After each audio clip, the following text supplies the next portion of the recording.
گھر کے کام کرتے ہیں، دین کے کام کرتے ہیں، جدوجہد کرتے ہیں، صدقہ خیرات کرتے ہیں، اس سے تمام ہماری حاصل کیا ہوتی ہے کہ اللہ راضی ہو جائے، اور اللہ جس سے راضی ہو جائے اللہ اس کو جنت الفردوس میں مقام دیتا ہے. یہی ہماری خواہش ہے. اللہ تعالیٰ ہم سب کو جنت الفردوس میں داخل نصیب فرمائے.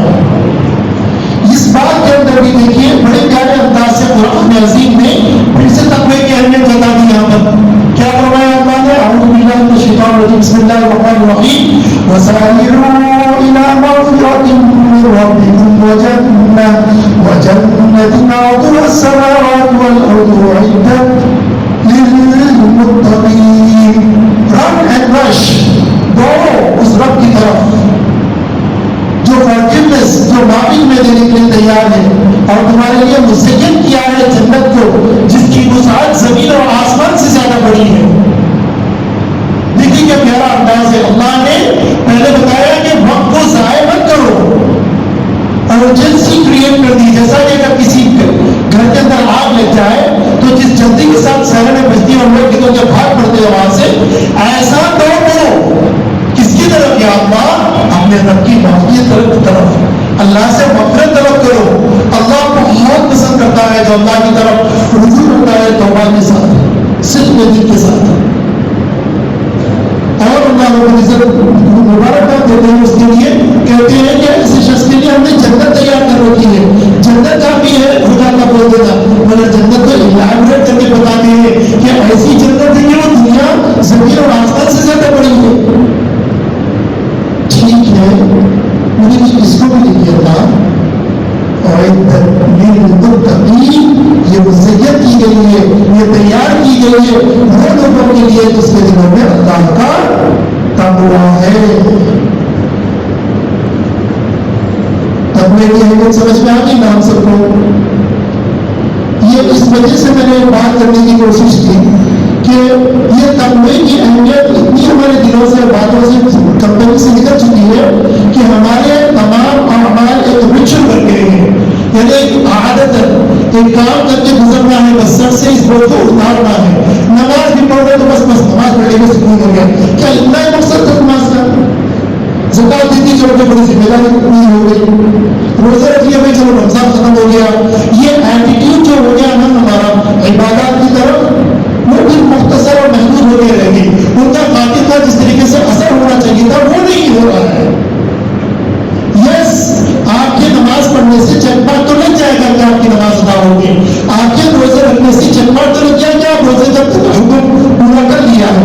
مگر روزہ اور نماز کی جو فوائد آپ تک پہنچنے تھے اس سے ہم محروم ہو رہے ہیں. اس کے ثمرات اور اثرات امت پر واضح طور پر نمایاں نہیں ہو رہے ہیں. اس کی کیا وجہ ہے؟ اس کو غور سے اگر دیکھا جائے تو تقویٰ غائب ہے، اخلاص غائب ہے عبادات سے. اور یہ کیسے پیدا ہوگا؟ فکر سے، کوشش سے، علماء اور فقہاء اور اللہ والوں کی صحبت سے، مساجد کے اندر بار بار اپنا وقت گزارنے سے، ذکر کے حلقوں میں بیٹھنے سے، مساجد کو جلدی آ کر مسجد سے دیر سے جانے سے. دنیا کے کسی بھی کونے میں کسی بھی مشغولیت میں رہے مگر دل اللہ کے گھروں میں اٹکا رہنے سے پیدا ہوگا. یہ چیز یہ نورانیت والے ماحول کے اندر ہی پیدا ہوتی ہے.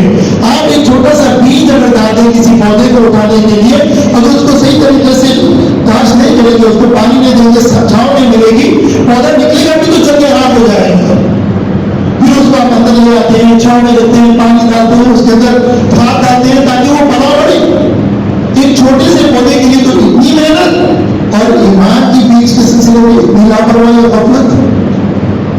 کیسے ہم امید لگا کے بیٹھتے ہیں کہ ہماری کامیابی ہو جائے گی؟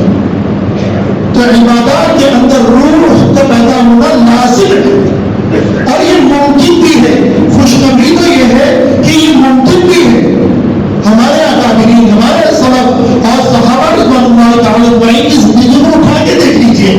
ان کے اللہ کے ایمان سے ان کے دلوں کا لبریز ہونے کا یہ معاملہ تھا کہ ان کے ایک دفعہ اللہ کہنا لوگوں کے دلوں میں اتر جاتا تھا. غیر مسلم لگتے ہوئے آتے تھے ان کی طرف. آج وہ اللہ کہنے والے کہاں ہیں؟ کیوں یہ اللہ کی طرف دل میں ہمارے پیدا نہیں ہوتی ہے؟ کیوں ہمارے اللہ کہنے سے آج انسان کیا یہ ممکن ہے کہ ہماری عبادت محدود ہوتے رہ گئی، صرف ایک ریچول ہے اس کو ایک وزن سر کا سمجھ کے بیٹھے ہیں؟ تو اے پیارو، اس طرح کی محفلوں کے اندر اس چیز کی ضرورت ہے کہ ہم اپنی عبادات کے اندر روح کو ڈالنے کی کوشش کریں۔ جب یہ چیز پیدا ہو جائے گی، تقویٰ جب پیدا ہو جائے گا، تو قرآن کئی دفعہ ہم پڑھ چکے ہیں مگر کوئی ہدایت اس سے توفیق ہم کو نہیں ملی اپنی زندگی کو بدلنے کی۔ مگر تقویٰ اخلاص کے ساتھ پڑھیں گے تو دل میں ایک دو لفظ بھی اگر پڑھیں گے تو کامیاب ہو جائیں گے۔ یہ اللہ کا کلام ہے، سراہ کر جائے گا، اثر چھوڑ جائے گا، مگر آپ اس قابل نہ بنیے۔ وہ نیت اور وہ ارادہ لے کے تو مصحف کو کھولیے، وہ ارادے سے قرآن کو تو سنیے، وہ ارادے سے اور اس نیت سے تسبیح کو پھیریے، پھر دیکھیے ایک ہی تسبیح کے اندر آپ کی زندگی کو میرا رب کیسے بدل دیتا ہے۔ عابد نے یہ کہہ کر تسبیح پھینک دی کہ وہ بن کا نام ہے اس کا جو بے حساب تھے۔ وہ جب احساس ہو جائے نا تو گنتی کا معاملہ ختم ہو جاتا ہے۔ جو رب دینے میں آتا ہے نا تو ایک مرتبہ میں بھی مل جاتا ہے، مگر لینے والے بننا چاہیے۔ تو اخلاص کی بڑی ضرورت ہے، تقوی کی بڑی ضرورت ہے ہماری زندگیوں کے اندر۔ جب زندگیوں میں تقوی آ جائے گا اللہ تعالیٰ قناعت نصیب کرے گا، اور جب قناعت ہو جائے گی تو دنیا داری کے پیچھے اس طرح نہیں بھاگیں گے کہ حرام اور حلال کی تمیز ختم ہو جائے گا۔ جب یہ قناعت نہیں ہوتی تو بغیر حرام اور حلال کی تمیز کے پیٹوں میں جب کھانا بنا جاتا ہے تو اخلاص اور تقوی زندگی سے دور ہو جاتا ہے۔ اس کا احتیاط کرنا، اہتمام کرنا بے انتہا ضروری ہے۔ تو فی الوقت فی زمانہ ان حالات کے اندر اگر اپنے ایمان کو کوئی بچا لیا سب سے بڑا جہاد ہے۔ ان حالات کے اندر کوئی سچا پکا مسلمان بن کر اس دنیا سے رخصت ہو گیا تو سمجھو کہ وہ بہت بڑی کامیابی حاصل کر لیا۔ کیوں؟ کیونکہ دنیا اس وقت ملینز آف ڈالرز، یہ میں کہہ سکتا ہوں اس وجہ سے کہ میں فرسٹ ہینڈ اس کو ایکسپیرینس کرتا ہوں، اس کی نالج رکھتا ہوں، بالتحقیق اس کے اوپر نظر رکھتا ہوں۔ Millions of dollars corporate world اس ایجنسیز کو دے رہی ہے کہ ان کی واحد کوشش صرف اور صرف یہی ہے کہ مسلمان باقی نہ رہے، مسلمان باقی نہ رہے۔ بے شک اس کا نام مسلمان رہے، بے شک وہ اپنے آپ کو مسلمان کہے، بے شک اس کا پیدا وہ مسلمان رہے، مگر اس کا تعلق اللہ اور رسول سے بالکل نہ رہے۔ ان کا دین ان کی منزلوں تک محدود ہو کر رہ جائے، یہ کوشش ہو رہی ہے۔ اور ابھی پچھلے سفر میں جو آپ کے پاس تھا اس کے بعد واپس گیا ہوں، واپس آنے کے اس 5-6 مہینے کے اندر ایک بڑی میٹنگ ہوئی وہاں پر۔ ایک برانچ عیسائی گروپ سے الگ ہو کر اپنے آپ کو کہیں کہ تم بھی اپنے مذہب کے اندر خیانت کر گئے، ہم تو بالکل سچے اور پکے مذہب والے ہیں، یہ کہہ کر ان کے مذہب سے ایک گروپ الگ ہو گیا۔ بتاؤ تو کیا وجہ تھی اپنے مذہب کے گروپ سے الگ ہونے کی؟ وہ یہ کہتے ہیں کہ تم اپنے دین کی بہت ساری شعائر کو بیچ دیے، کمپرومائز کر دیا تم نے۔ ان کو ان کے دین کی اتنی ویکنیسز کے باوجود بھی اتنا احساس تو ہے کہ ہمیں اپنے دین کے اوپر جمے رہنا چاہیے،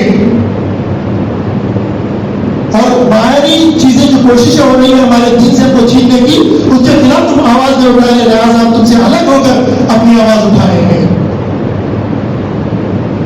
اور وہ صاحب آپ سوچیں گے کہ میں تمہارے سے ان کی کیا تعلق ہو گیا؟ ہمارے امامز کی میٹنگ ہوتی ہے، نارتھ امریکن امام فیڈریشن، 1200 سے زیادہ امام ہمارے ہوتے ہیں، ان کی سالانہ میٹنگ ہوتی ہے جس کی ہم میٹنگ کو آرگنائز کرنے سے پہلے مشورے کی جو گیدرنگ ہوتی ہے اس کے اندر تھے۔ تو اس کو جب پتا چلا تو کہا کہ بس یہ جگہ اگر میں پہنچ جاؤں تو میری بات سب تک پہنچ جائے گی، کیونکہ عیسائی گروپ میری بات کو نہیں مان رہا ہے، اگر مسلمان یہ بات کو مان لے۔ دیکھیے بتانے یہ چاہ رہا ہوں میں آپ کو، مسلمانوں کو اگر ہماری فکر سمجھ میں آ جائے، مسلمانوں کو اگر ہماری بات سمجھ میں آ جائے، اگر مسلمان ہماری اس بات میں مدد کرنے والے ہو جائے تو ہمارا بیڑا پار ہو جائے گا۔ کیا فکر ہے ان کی؟ وہ کہتے ہیں ایک مہم چل رہی ہے جس میں ملینز آف ڈالر استعمال کر یہ کوشش کی جا رہی ہے کہ دو ہی چیزیں وہ کرنا چاہتے ہیں۔ ہم نے کہا کیا ہے؟ 45 منٹس ان کو دیا تھا اپنے پریزنٹیشن دینے کا، 45 منٹس اور 2.5 گھنٹے ان کو اپنے سوال جواب کرتے رہے، اتنی انٹرسٹنگ ٹاپک تھی، اور وہ ٹاپک کے 2 ہی مین ایشو تھے۔ انہوں نے کہا آج کل کی نئی بڑھتی ہوئی دنیا سوشل میڈیا کے اندر کہ پہلے جنریشنل گیپ جو ہوتا تھا، دادا سے پوترے کا ملاپ بہت مشکل ہوتا تھا، بہت ڈسٹینس سمجھتے تھے. اس کے بعد ماں باپ اور بچوں کے اندر اتنا ڈفرنس ہو گیا، بچے بولنے لگے آپ کو کیا معلوم ہمارے اوپر کیا گزرتی ہے، یہ نیا زمانہ ہے. وہ کہتا ہے وہ دن بھی جا چکے ہیں. اب تو یہ حال ہو گیا ہے کہ بچوں کے اندر بھی 3 سے 4 سال کے فرق ہے. تو چھوٹا بھائی بڑے بھائی کو کہتا ہے تجھے کیا پتا ہے ہم جن حالات سے گزر رہے ہیں، اور بڑے بھائی کہتے ہیں بالکل بالکل تمہاری دنیا تو بالکل ہی الگ ہے. کہتا ہے اس تیزی سے بدلتی ہوئی دنیا کے اندر یہ سب آسانی سے ایسی نہیں ہو رہی ہے، بلکہ دانستہ طور پر لوگ کوشش کر رہے ہیں. کس چیز کی؟ کہا کہ ایک تو پوری کوشش ہو رہی ہے کہ ہر وہ انسان، ہر وہ شخص وہ کسی بھی دائرے میں ایک خالق کے اوپر یقین رکھتا ہے اس کو خالق سے توڑ دو، اور ان کو یہ باور کیا جائے کہ تمہاری زندگی تمہاری مرضی سے جینے کا تم کو پورا حق ہے، کسی کی مرضی کی پرواہ کرنے کی کوئی ضرورت نہیں ہے. جو تم کرتے ہو وہ تم پاتے ہیں، کوئی اور تقدیر اور قدر کوئی ایسی حیثیت ہے ہی نہیں. اس بات پر پوری کوشش ہو رہی ہے پورے عالم کے اندر. دوسری کیا چیزیں ہم نے پوچھا تو کہا مذہبی پیشواؤں سے نوجوانوں کا قطع تعلق کر دو. مذہبی پیشواؤں کی ان کی نظروں میں اہمیت کو ختم کر دو. اس کے اوپر ملینز آف ڈالر ٹرین کیے ہوئے لوگوں کو پہنچایا جا رہا ہے یونیورسٹیز کالجز کے اندر، اور نوجوان بچوں کو پکڑ کر یہ چیزوں کے ذہن میں جا رہی ہے. اور کہاں فردر اور کیا کہا مذہبی پیشواؤں کو ختم کر دو. اور اگر کسی مذہبی گھرانے کے لوگ ہماری باتوں کی نفی کرنے کے بعد بچے اگر کہیں گے تو ماں باپ کیا کہتے ہیں، چلو مولانا سے پوچھ لیتے ہیں. تو انہوں نے ان کو یہ پڑھا دیا کہ جنریشنل گیپ جو گرینڈ پیرنٹس اور گرینڈ چلڈرن میں تھا اب بڑے بھائی اور چھوٹے بھائی میں ہو گیا. اب وہ کہتے ہیں آج کل کے علماء اور وہ کسی بھی مذہب کے ہو ہماری نئی دنیا سے بالکل ناواقف ہے، لہذا وہ ڈسکوالیفائڈ ہے کہ تمہارے کسی بھی معاملے میں تمہیں کوئی ایڈوائز کر سکے. آپ سمجھ رہے ہیں میں کیا کہنا چاہ رہا ہوں؟ ہماری نسلوں کو ہماری نظروں کے سامنے سے کھینچا جا رہا ہے اور ہمیں پتا بھی نہیں ہے. تو اس وقت سب سے بڑی ضرورت اس بات کی ہے کہ دین کو رائج کر دیا جائے، ہر دل کے اندر منجمد ہو جانا چاہیے اللہ رسول کی محبت اور ان کی فرما برداری تعاقب لازم ہے. اگر یہ وبا آپ تک ابھی نہیں پہنچی ہے تو یوں سمجھ لیجیے طوفانی لہریں شروع ہو چکی ہے، وقت لگے گا صرف کہ یہ چیز آپ کے دلیچوں تک ابھی پہنچ جائے گی. اللہ سے امید ہے کہ اللہ ہواؤں میں اڑا کر مجھے آپ تک پہنچا دیا، اس لہروں کے پہنچنے سے پہلے میں آپ تک پیغام کو پہنچایا ہوں. اللہ سے دعا کرتا ہوں کہ آپ لوگ اپنی عہدیں باندھ لیں گے اور اپنی نسلوں کی حفاظت کر لیں گے ابھی اور اسی وقت. پھر پوچھا ان سے سوال جواب کے اندر بھائی ایسا کیوں چاہتے ہیں آپ لوگ، ایسا کرنے سے آپ کو کیا ملے گا؟ تو کہا سب سے بڑی رکاوٹ ہمارے خیالات کو ایڈوانس کرنے میں ہو رہی ہے وہ مذہبی پیشوا لوگوں سے ہو رہی ہے. تو ایسی کیا کام ہے بھائی آپ سے رکیا، آپ تو ہر کام کر رہے ہیں. کہا نہیں ابھی بھی کچھ رکاوٹیں ہو رہی ہیں، ہم کامیاب ایک دن ہو جائیں گے نعوذ باللہ، مگر رکاوٹیں ہو رہی ہے اس لیے ہم روکنا چاہتے ہیں. LGBTQ پتہ نہیں آپ لوگ اس کو یہاں کیا کہتے ہیں، ہم جنس کے ساتھ شادی کرنے والی باتیں نعوذ باللہ اتنی عام انہوں نے اس کے اندر کر دی ہے میں بیان نہیں کر سکتا ہوں. اب تو ایک محلے میں یا کسی گاؤں میں یہ چیزیں سنی جاتی تھی، اب آلموسٹ ہر فیملی کے کسی نہ کسی فرد نے اس بات کو ایکسپٹ کر لیا ہے اور یہ اسی طریقے سے پلاتے ہیں کیا کہہ کر کہ تمہاری زندگی تمہارا جسم تمہاری مرضی، اس پہ اللہ رسول نے کیا حق، نعوذ باللہ. جب یہ بات اس کو منوا دیتے ہیں تو پھر ہر گندگی اسے کروا دیتے ہیں. اللہ اور رسول اور قرآن اور سنت زندگی سے دور ہو جائے تو سمجھو کہ گندی نالے سے بھی زیادہ بدتر اس شخص کی زندگی اور اس سے خراب اس کی ذہنیت ہو جاتی ہے. اللہ تعالیٰ ہم سب کی حفاظت فرمائے. اب جب ان سے بات ہم نے کی، بات ہو گئی ساری، تو اس کے اندر 2 باتیں اور آئی. ہم نے اماموں کو میمو لکھ کے بھیجنا تھا کہ بھائی دیکھو یہ چیزیں ہو رہی ہیں، اپنی اپنی کمیونٹی کے آپ لوگ ضامن ہیں، اس سلسلے میں اپنے خطبوں کے اندر ضرور ان چیزوں کی رعایت رکھیں. جو بھی آپ کی اپنی ٹاپک ہوگی مگر ان چیزوں کو ضرور بات کر لیا کریں تاکہ لوگوں کے اندر آگاہی ہو جائے. وہ کن چیزوں سے کرنی ہے؟ سب سے پہلے ایمان کی حفاظت. یہ درندے اس بات کے پیچھے پڑے ہیں کہ اللہ کو اپنی زندگیوں سے نکال دیں، اور ہمیں کوشش یہ کرنا ہے کہ ہمارا ہر بچہ اللہ اور اس کے رسول صلی اللہ علیہ وسلم کی محبت سے تبریز رہے. مرتا مر جائے ایمان اور اسلام کے معاملے میں کسی قسم کا کمپرومائز ممکن ہی نہ ہو.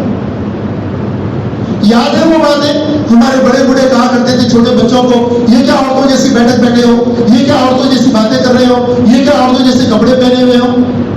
میں سوچتا ہوں امریکہ میں بیٹھ کر اللہ ان کی فراست کی کیا معنی ہے. اللہ اکبر. ان کی نظر کتنی دور تک جاتی تھی.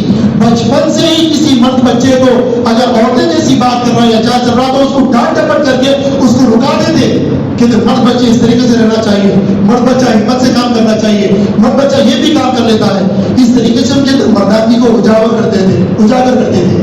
اسی طریقے سے لڑکیوں کو بھی کہا کرتے تھے یہ کیا مردانی لباس پہنے ہوئے ہیں، یہ کیا مردانی چال ہے. عورتوں کی طریقے سے نزاکت والا معاملہ ہے تمہارے اندر، نرم بات کیا کرو عورتوں کے اندر. عورتوں کی خوبصورتی اسی کے اندر ہے. اسی طریقے سے ہماری عورتوں کو لڑکیوں کو سنوارا سیجا. آج کل یہ باتیں بالکل رخصت ہو گئی ہے معاشرے سے، بلکہ رواج دیا جا رہا ہے. یونیسیکس کے نام کے اوپر وہی کپڑے پہنائے جا رہے ہیں جو مرد بھی پہنتا ہے عورتیں بھی پہنتی ہیں. یونیسیکس کے نام کے اوپر وہی جوتے پہنائے جا رہے ہیں جو مرد بھی پہنتا ہے عورتیں بھی پہنتے ہیں. لیجیے جناب اب تو بال بھی اسی طریقے سے کرتے ہیں، ہاں گانے شانی بھی ہوتے ہیں، گاڑیاں بھی اسی طریقے سے چلائی جاتی ہیں. ایک وقت تھا چیتا وغیرہ چلاتی تھی، ہونڈا وغیرہ نہیں چلاتی تھی لڑکیاں. اب کہاں ہے؟ تو یہ باتوں کو پھر سے رواج دینے کی ضرورت ہے. اس بات کو اجاگر کریں، اپنے ننھے سے بچوں کو شروع سے ہی ان کے ذہنوں میں ڈالیں کہ تم مرد ہو اور مرد بنا کر پیدا کیا ہے، اور مرد کی زندگی قرآن و سنت کے مطابق تمہیں جینا ہے اور جینے کا یہ طریقہ ہے. تم لڑکی ہو، تم کو لڑکی بنا کر پیدا کیا، تم کو لڑکی اور عورت کے روپ میں ہی اپنی زندگی گزارنا ہے. اور آقا نام جناب محمد رسول اللہ صلی اللہ علیہ وسلم کی تعلیمات کے مطابق اسی کے اندر تمہاری خیر ہے. ان چیزوں کو اس سے قبل کہ وہ سونامی آپ تک پہنچے آپ اپنے نوجوانوں کو تیار کر لیجئے. یہ پیغام پہنچانا چاہتا ہوں میں آپ لوگوں کو. اعلیٰ تعلیم کے درمیان 3-4 منٹ باقی رہ گئے ہیں. نوجوان بھی کچھ ہماری محفل میں اس وقت موجود ہوں گے، ان تک بھی کچھ باتوں کو پتا سے چلو. آپ نوجوانوں سے جو کالج کی یونیورسٹیز کے اسٹوڈنٹس ہیں ان کی نظریں آپ پر بھی بیٹھی ہوئی ہیں. جن کے بال گرے ہو چکے ہیں، سفید ہو گئے، وہ کہتے ہیں 4 دن میں قبروں کے حوالے ہو جائیں گے. ہماری نظروں تو ان پر ہے کیونکہ یہ آگے مستقبل کے ڈیسیجن میکر ہوں گے. آپ لوگوں سے جب ان کو توقع بن گئی ہے تو آپ لوگوں کے اوپر بڑی ذمہ داری بھی پڑتی ہے. اتنا سوچ لیجیے اس دین محمدی صلی اللہ علیہ وسلم کی حفاظت کی ذمہ داری آپ لوگوں کے کاندھوں پر ہے.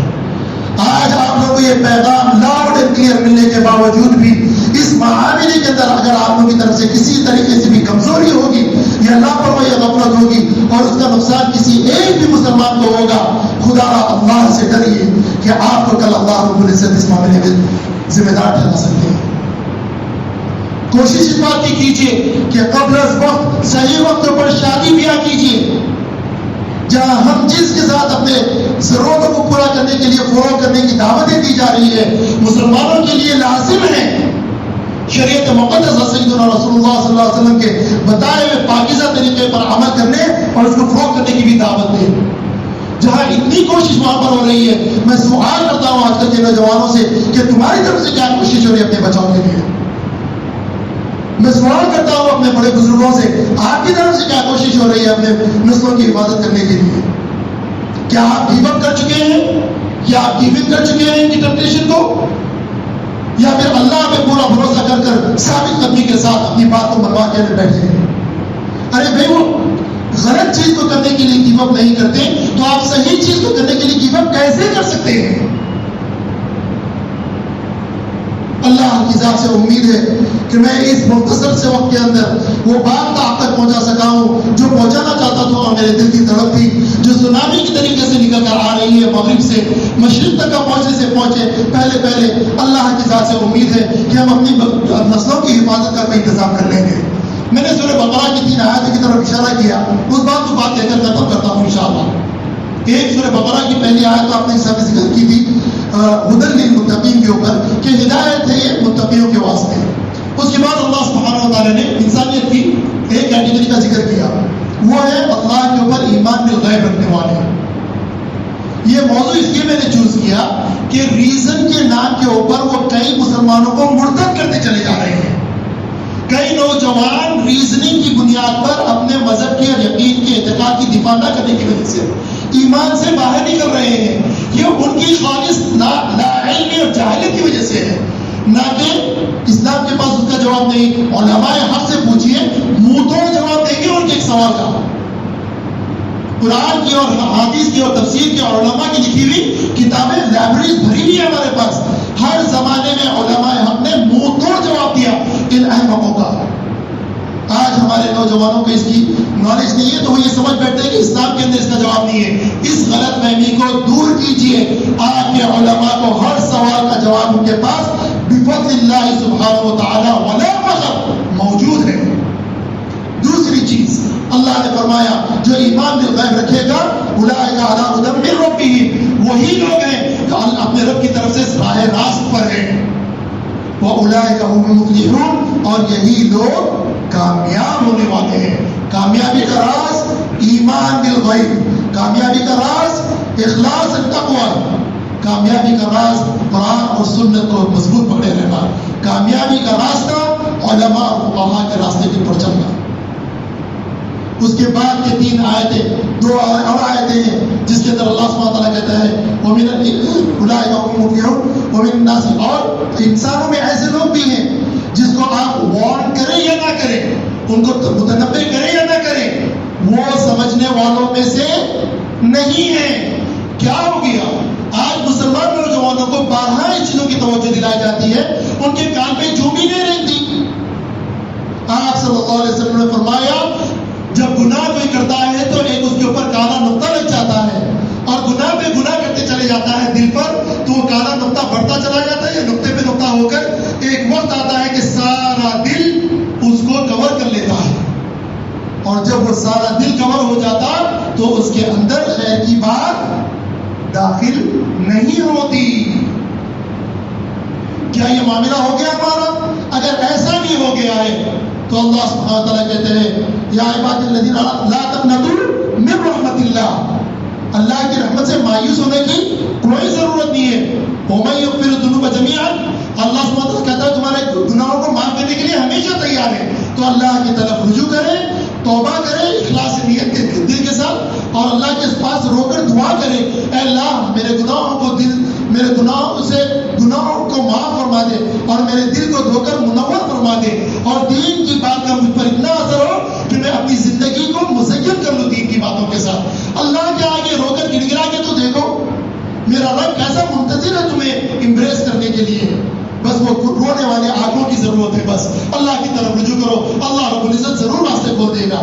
تیسری آیت جو سورہ بقرہ کی دوسرے آیت کی دوسرے رکوع کی پہلی آیت ہے وَمِنَ النَّاسِ مَن يَقُولُ آمَنَّا بِاللَّهِ وَبِالْيَوْمِ الْآخِرِ وَمَا هُمْ بِمُؤْمِنِينَ. From among the mankind there are those who say we believe in Allah in the last day but they are not of the believers. Meaning اللہ کہتا ہے انسانیت میں سے کچھ ایسے لوگ ہیں ہم اللہ اور آخرت کے دن پہ تو یقین رکھتے ہیں, مگر اللہ رب العزت اسی آیت میں فرماتے ہیں کہ وہ مومنین میں سے نہیں ہیں. ہم میں سے کتنے ایسے ہیں اپنا نام مسلمان بنا کر پھرتے ہیں, اپنا مذہب اسلام بولتے ہیں, مگر اپنی زندگی کے کسی بھی حصے سے اسلام نہیں جھلکتا.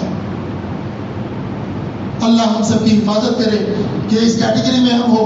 اللہ رب العزت ہمیں اس راستے پہ لگائے جس سے اللہ راضی ہو جائے. اللہ رب العزت دین و دنیا کی خوشیوں اور کامیابیوں سے ہمیں مالامال فرمائے, اور حق حلال کی تمیز ہماری زندگیوں میں آ جائے, اور ہمارے عبادات کے اندر اخلاص الخالصۃ لوجہ اللہ سبحانہ و تعالی پیدا ہو جائے. سبحان ربک رب العزت عما یصفون والسلام علی المرسلین والحمد للہ رب العالمین.